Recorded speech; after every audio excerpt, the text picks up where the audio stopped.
Today I'm going to be making the basic sweet white bread.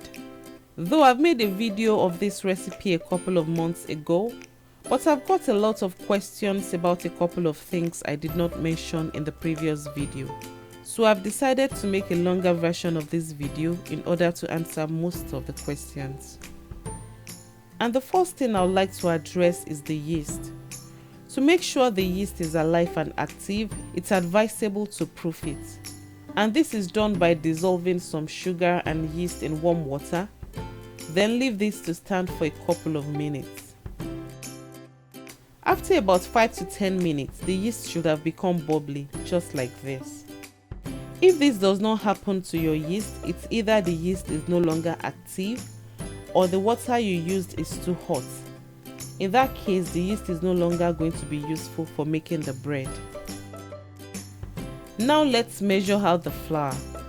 If you are going to be using the measuring cup, in order to get an accurate result, the first thing to do is to fluff off the flour using a whisk.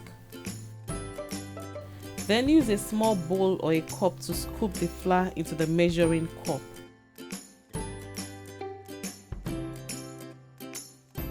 Now use the straight edge of a knife to level it up. And that is how to measure the flour. Let's do this one more time.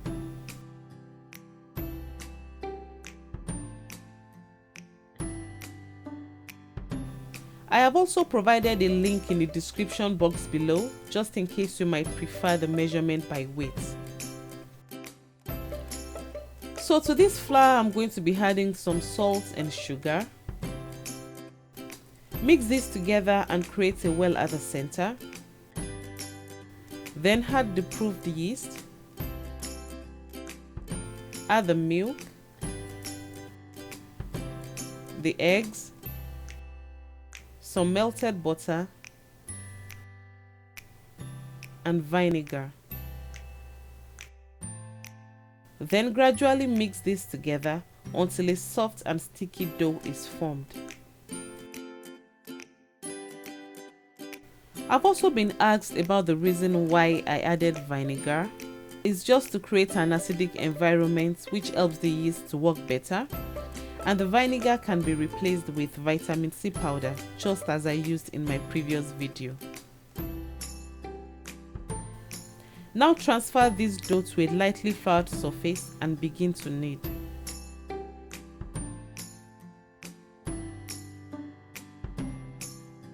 You can sprinkle a little more flour when the dough begins to stick on the surface, but don't overdo this, otherwise the dough will become hard and the resulting bread will be very dense.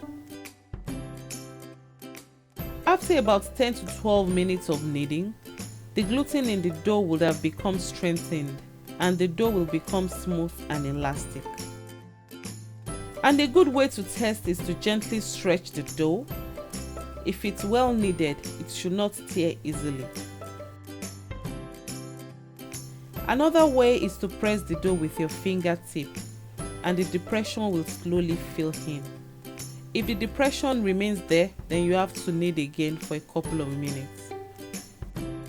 Now grease a large bowl with about a tablespoon of oil.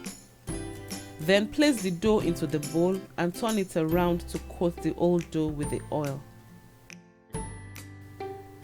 Now cover the bowl with a plastic wrap or a lid and allow the dough to rise until it's doubled or almost tripled in size. And this should take about 1 to 1.5 hours depending on how warm your kitchen is. So the dough is well risen now and I'm going to punch it down to remove the trapped hair. And I'm going to be transferring this to a flat work surface again. Now I'm going to be dividing this dough into 4 equal parts. If you want bigger loaves, you can actually divide into 2 or 3 parts. But each time I do that, my bread comes out too brown on the outside before it cooks on the inside. So I just prefer to divide it into 4. Now take this dough one at a time and knead it for a couple of seconds just to get out as much hair as possible. Then shape the dough into a loaf by pushing it into an oval shape until it reaches the length of your pan. Now grease the baking pan with either butter, margarine or oil. Then sprinkle some flour over it and tilt the pan until it's well coated with the flour. You can now spill out the excess flour if there's any. Or better still, you can just use a good cooking spray for this. Now place the loaves inside the pan and cover it with a kitchen towel. Then leave it to rise for an additional 30 to 40 minutes until it's doubled or almost tripled in size again. It's now time to bake the bread. I've actually preheated my oven to 350 degrees, and while preheating the oven I added a pan with water, and this water will help to steam up the oven, which in turn will give the dough enough time to rise before the crust is formed. Now arrange the loaves in the oven and bake for about 20 to 30 minutes.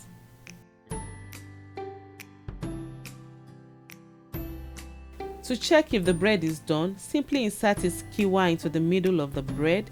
If it comes out clean, then the bread is done. If otherwise, you can just cook it for about 5 or 10 more minutes. Now rub some butter over the surface of the bread while it's still very hot, and this will give the bread a shiny, soft and tender crust. Then allow the bread to cool completely before serving. I've also gotten a lot of questions from my Nigerian friends if this is agege bread.